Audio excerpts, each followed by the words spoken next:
Now let me turn to a regional perspective.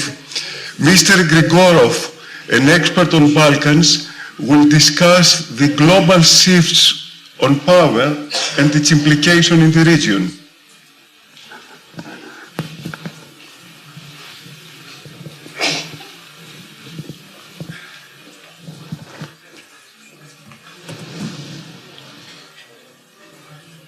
Okay, good afternoon. I first want to thank you for the invitation to participate in this forum.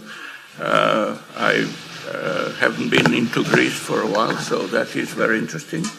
I'm going to make 4 points, basically looking at the global political and economic developments, but then concluding on the Balkans. The first point will be basically about the shift in power that has been talked about already.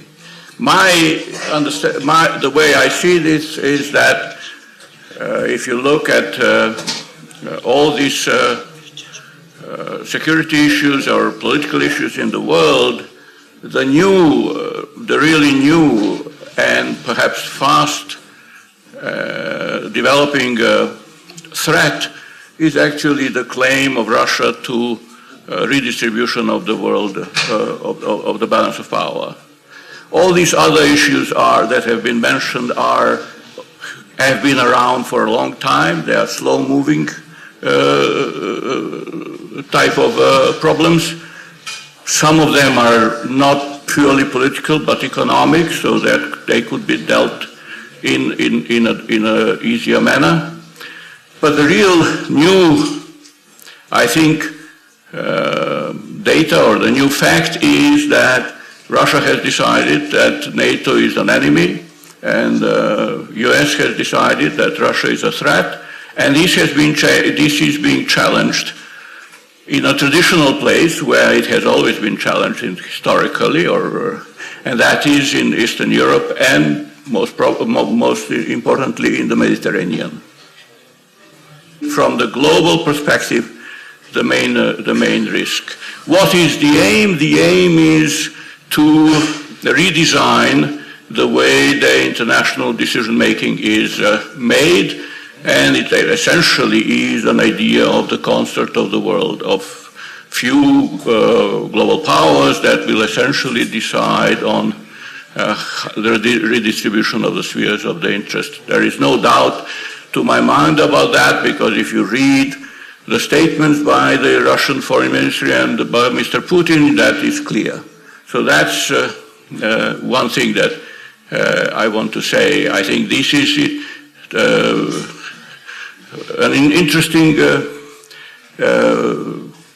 problem for another reason, and that is that the decision Russia has taken to challenge the balance of power in the world has been taken in the good times and is to be implemented in bad times, which means that it actually puts Russian internal stability at stake. So that's how I think important this issue is. I have written a paper on that, so if you're interested for more, you can go to the webpage of my institute and read the paper.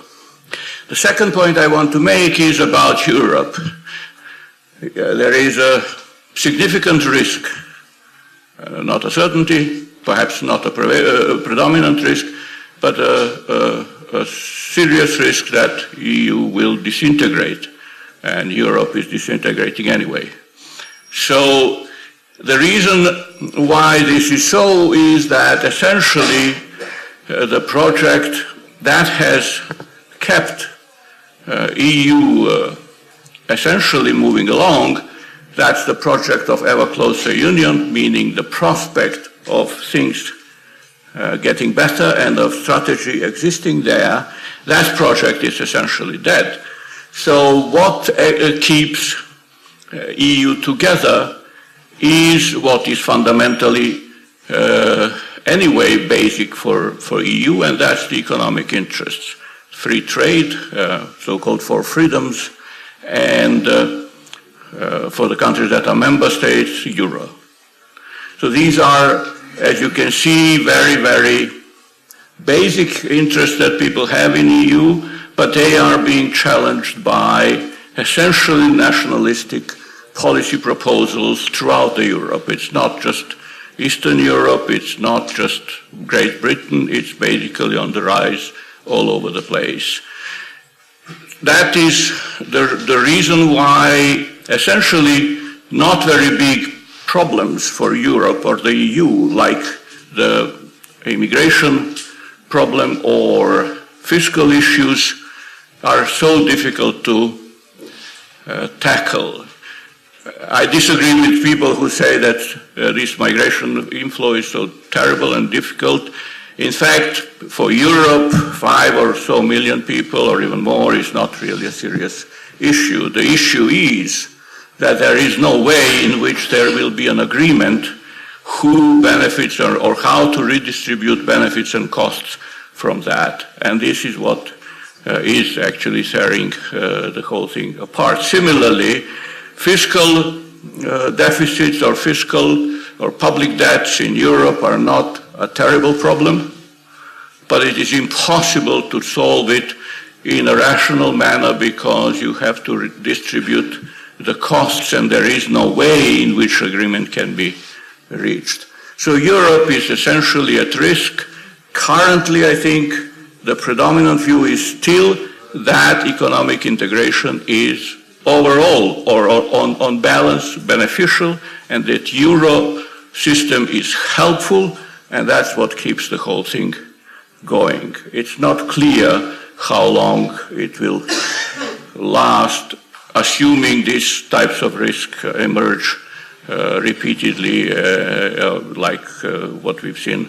So these so-called external shocks keep going on. So that's the second point. The third point is about I had to switch a little bit on to economics because nobody spoke about that. My third point is really about this whole turmoil in economic, in the markets, in economic relations, and in my opinion, the key issue there is the change in the monetary regime that is happening or is being announced to happen by the actions of the Federal Reserve Board. To my mind, this is a very crucial factor because historically, when the Federal Reserve Board changes the monetary regime, in this case it means goes to hike the interest rates, that has had significant repricing effects on exchange rates, on interest rates, on commodity prices, not just oil and gas, but all the commodity prices, and has had usually significant economic crisis effects, especially in the so-called emerging markets.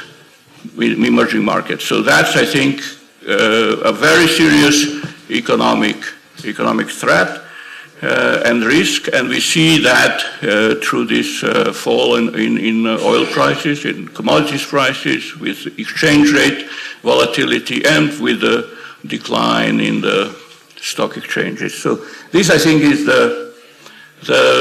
from an economic point of view, the key risk. Now, all of that, I think, gives you a way to focus on the Balkans and gives you two essentially points to be made about the Balkans. One is that politically, the Balkans is unfortunately still balkanizing, meaning that it's incapable over decades now, maybe longer, to essentially solve its regional problems.